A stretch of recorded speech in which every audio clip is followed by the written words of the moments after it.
in a big sign of India-Canada ties healing after hitting an all-time low under former Prime Minister Justin Trudeau, his successor Mark Carney has invited his Indian counterpart Narendra Modi to the upcoming G7 summit in Alberta. Prime Minister Modi's invitation to the G7 summit is being seen as a significant diplomatic win for New Delhi and a clear blow to pro-Khalistani separatist groups in Canada. The invite is a big blow to the Khalistani groups who lobbied to block Modi's participation. Modi's inclusion on the global stage signals continued support from major world powers. Relations between the two countries have been strained since former PM Justin Trudeau accused India of carrying out the killing of Sikh separatist leader Hardeep Singh Nijjar on Canadian soil.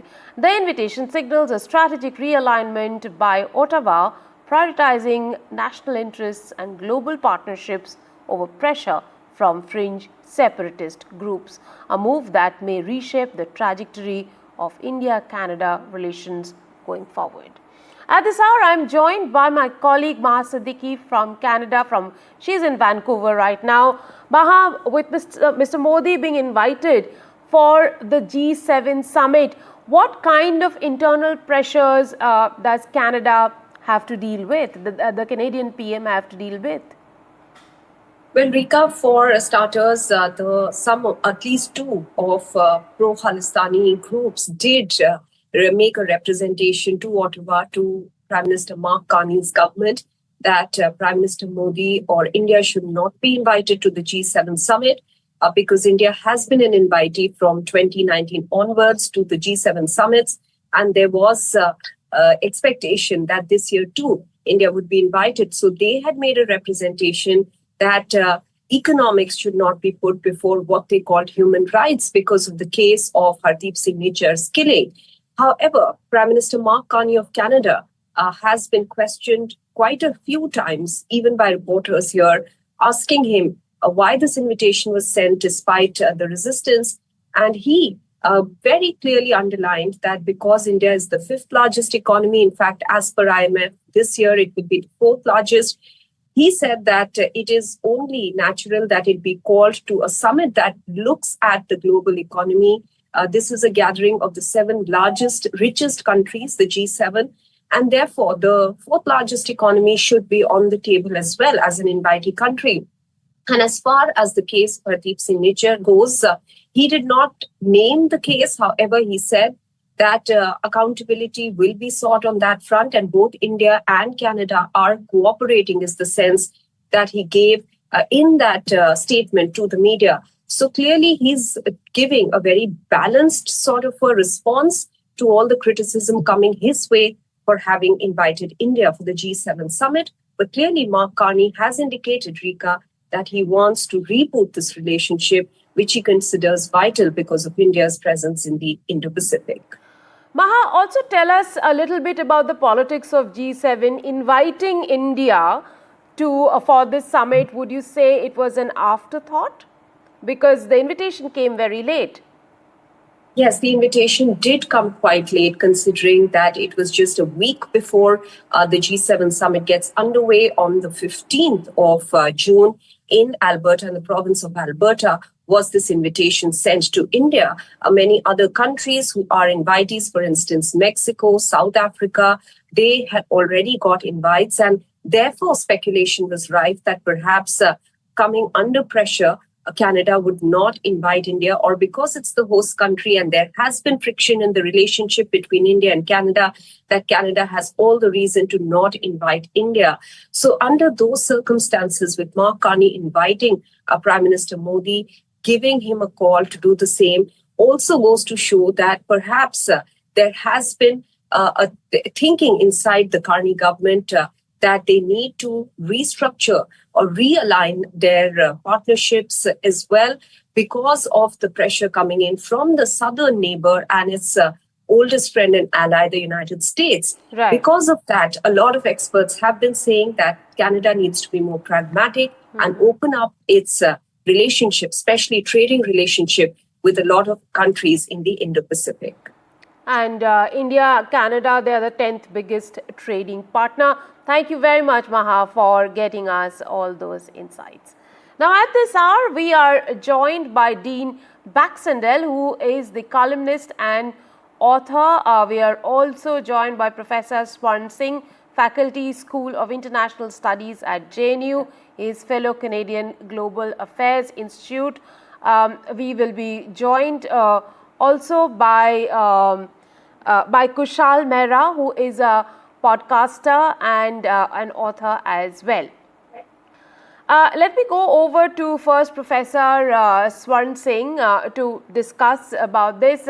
Professor Singh, with the focus more on national interest than petty domestic calculations, is Mark Carney signaling an intent to handle the Khalistani issue better than Justin Trudeau? I think, first of all, this kind of U-turn with India is part of Mark Carney's more measured approach to foreign policy that you can see with all other relationships, including relationship with the United States. So it's very clear that Justin Trudeau had agreed to bow down to much of his domestic policy concerns of coalition and sacrifice a very important relationship with a strategic partner called India. And Mark Carney is trying to take it, shift from there. But of course, he has his pulls and pressures at home.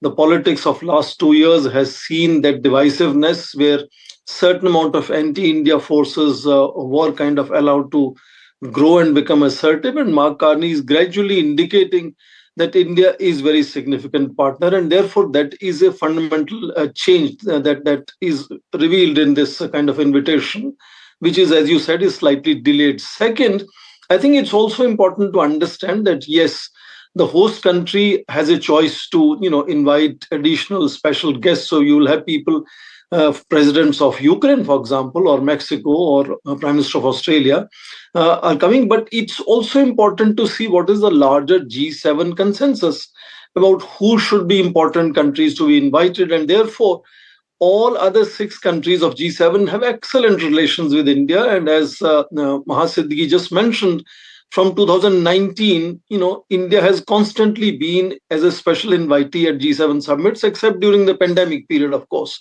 So Canada would have completely looked as an outlier from the trend in G7 in case they were, not inviting India. And therefore, I think the sanity prevailed ultimately, and he's trying to play a very, very measured approach to answer his critiques at home, saying that, matters are under consideration, under investigation. And it's important to understand RCMP in 2 years has arrested 4 people, but they are not being put on any trial, no charge sheet as of now. So it's, I think, a very sensible approach. And this, I think, is going to mark a clear U-turn in India-Canada relations. And I'm hoping there will be important community engagement of Prime Minister, which will showcase a very new mood of India-Canada relations, which is going beyond those forces that want to promote divisive forces of Khalistan, to showcase how they are really a minority, and there's large number of Indian minority who will welcome Prime Minister in Canada. Kushal, what do you think? Would you say that Mark Carney is signaling an intent to handle the Khalistani issue better than Justin Trudeau did? Yeah, all the evidence points to that right now. I think when we look at the Indo-Canadian relationship, right, it's always been marred right from the 1980s onwards. And I think Prime Minister Harper really took the Indo-Canadian relationship in a positive direction in a long way. And all the hard work of Prime Minister Harper was undone by Justin Trudeau and Jagmeet Singh. But I think Prime Minister Carney has made all the right signals. I think the Khalistani influence over the Canadian body politic had become a little too much, even from a Canadian point of view. And I think Prime Minister Carney, even if you look at it from the election campaign, if you closely observe that Prime Minister Carney, while he did do ethnic rounds, right, when they go to temples and gurdwaras and all those places, but if you look at Prime Minister Carney's open, public displays in terms of photos and everything, you will not see Prime Minister Carney with a single Khalistan flag. While in the case of Justin Trudeau, while in the case of Jagmeet Singh and even Pierre Poilievre, the leader of opposition, you would see Khalistani flags in the background. But that's not the case with Prime Minister Carney. And I think we're going in the right direction. But we should always be cautious from an Indian perspective, because you never know when things go south here in Canada.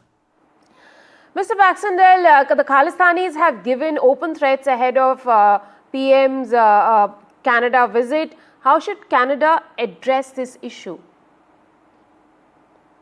Well, that's been a long simmering issue, as we know, going back to the early 80s and the Air India bombing, and ultimately allowing terrorist factions from the Khalistani separatist movement to be on Canadian soil and to engage within their own diaspora community and to raise money to fund operations back in India.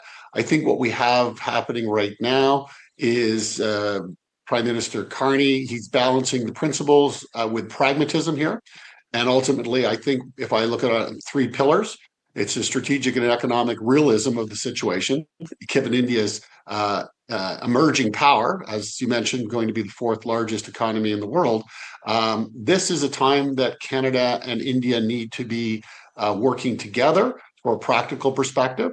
On the security and law enforcement engagement, we need a lot greater dialogue between the intelligence organizations to look at and seriously assess what threats are in Canada as well as in India for Canada as well. But I think we're heading in the right direction, and we're resetting the relationship for obviously the pragmatic reasons that your other guests have already outlined. And it's really important for us to realize that we need a partner in India, especially if we're going to take on China, and Canada needs an outlet and an opportunity for further trade and cultural ties with India. Kushal, coming back to you, is law and order not a main issue for Carney government ahead of the G7 summit? This is not a case of freedom of expression, but a case of blatant violation of law. I think that has been the biggest problem and the biggest sore spot as far as Indo-Canada relations are concerned. The Canadians have always said, "Oh, we believe in free speech." All right, I understand that we believe in free speech. When speeches like Canadian Hindus go back to India, Modi wale Hindus go back to India, and there is evidence of these things being said openly. When things like kill X, kill Y, and now they couch it with kill Modi politics are given, or if you remember during the time when our high commissioners were in both the respective countries, if you remember the photos of our former high commissioner Sanjay Verma being put on a poster and bullets being shot at that there are enough precedents in Canadian law to stop these things. Why the Canadian lawmakers are so scared of stopping these things is something that needs to be dissected. I think it's a mixed bag of geopolitical interests from the Canadian point of view, mixed with a weird sort of white guilt where they think we will be called racists and they don't want to be called racists. It's a mishmash of a lot of that. Also, corruption inside the Canadian body politic. If anybody who has followed my work as far as Canada is concerned would know how I have spoken about how Khalistanis have actually rigged the Canadian primaries and how these infiltrations happened. So these could be the reasons why they have not acted upon these things. I think the Indian Prime Minister has a very active threat in Canada, not in India, which is the irony, where more Sikhs live in India, but there is no threat there. But the threat is in Canada because the level of radicalization in a certain section in Canada, while the number is small, but they punch above their weight politically, and they know how to misuse Canadian laws. That's what I would say. Professor Singh, just days ago, Khalistani singers were given the red carpet in British Columbia legislature. Should Carney government prioritize this issue? There is no doubt. I agree with Kaushal that there are these voices that over last 2 years have become much more visible, and they still exist. But if you look at the elections that happened, the way Jagmeet Singh lost his election in his traditional Burnaby constituency, had to resign from the New Democratic Party presidency. So people have also spoken in that sense that these forces, these voices need to be restrained. And of course, Justin Trudeau's coalition politics was very different. The persona of Justin Trudeau was very different. So, this is not to say that those voices have ceased to exist. Suddenly, they are no longer there. But I think the popular mandate clearly is very different. And I think the new mood of a relationship will be very visible in Prime Minister's visit this time to Canada to attend G7 summit meeting. And I think that to great extent, I'm also confident that there will be, appropriate security arrangements made, that there is no discomfiture that comes about to any of the Indian delegation while they are traveling in Canada. There have been incidents several times of Indian High Commissioner sometime facing black flags or slogans, sometime in some particular areas. Of course, Prime Minister is not visiting those areas this time. But I'm assuming that there is a change of mood both at the level of general public, which is trying to undermine these limited number minority people who are trying to hit the headlines and grab all the publicity, and say that there are other Indians also who exist in Canada and they want to say things and do things differently. And this could be an inflection point when Indian Prime Minister is in Canada. And I'm hoping, as I said, there is a Indian community event that he might address there. And that is a typical way Indian Prime Minister deals with Indian overseas Indians when he's traveling abroad. That would really showcase the change of mood both in Canadian elite as well as Indian diaspora in Canada. And the indications are very clear. As I mentioned, the very personality of the new Prime Minister, Mark Carney, is very different. He's not having compulsions those Justin Trudeau had earlier. He has his own challenges of dealing with the southern neighbor and so on. But I think it is very likely to mark a kind of an inflection point of last 2 years of tensions in India-Canada relations. And yes, if the invitation came slightly late, I think it's understandable. As I said, those forces have not disappeared. They are being put under restraint increasingly, I think, from both sides. Kushal, do you think the Carney government must come out with some confidence-building measures that shows that India its intent that it wants to address issues like issues like the Khalistani singers being given red carpet in British Columbia? You know what the irony is? I think most of them did not even know who Jazzy B and the other gentleman was. It's only some of us, when we started yelling and screaming about it, then one, MLA or MPP, whatever we want to use the word, Dallas Brody, found out about it, and she raised her voice about it, is when the whole thing came out. It was us, people of Indian origin. I was like, why is this guy doing here? But that's been the standard problem. You remember, this is the country where an actual Nazi was given a standing ovation inside the Canadian Parliament. So we should never see, with Canada, we should always use the Hanlon's razor. Never attribute to malice that which can be explained with ignorance and stupidity. They don't know, right? Somebody in their section inside the BC legislature must have told them, yo, these are good rappers, eh? You got to bring these rappers inside. They're very famous in their community. They did not know they were Khalistanis. And then they're like, oh my God, what have we done? And then they will have their standard panic and they'll run around helter-skelter. It's like that. It's a very typical. Imagine they got a Nazi in. So why would they not let a Khalistani in? So this is Canada. These things happen. Mr. Baxendale, with NDP losing the elections and mandate, would you say the ground is ripe for Carney to crack down on Khalistanis? Do you think he should have acted on the threat by now? Well, I think so. Let's deal with the Khalistani extremism in Canada and the bigger narrative around diaspora politics that includes transnational repression operations by various malign states, Russia, Iran, and China more specifically.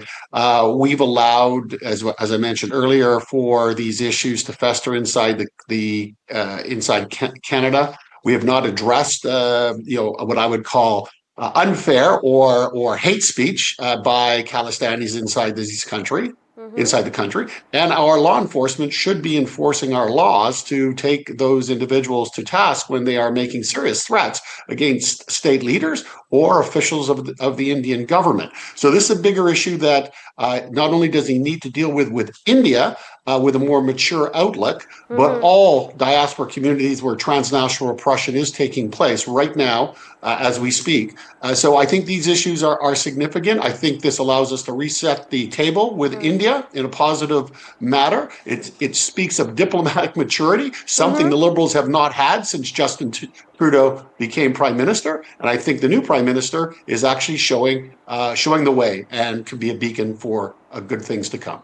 Well, it'll be interesting to see how the relations play out when Mr. Modi travels to Canada for the G7 meet. Thank you very much, gentlemen, for joining me on the broadcast this evening. With that, we have a quick break on the show. More on the other side. Stay tuned.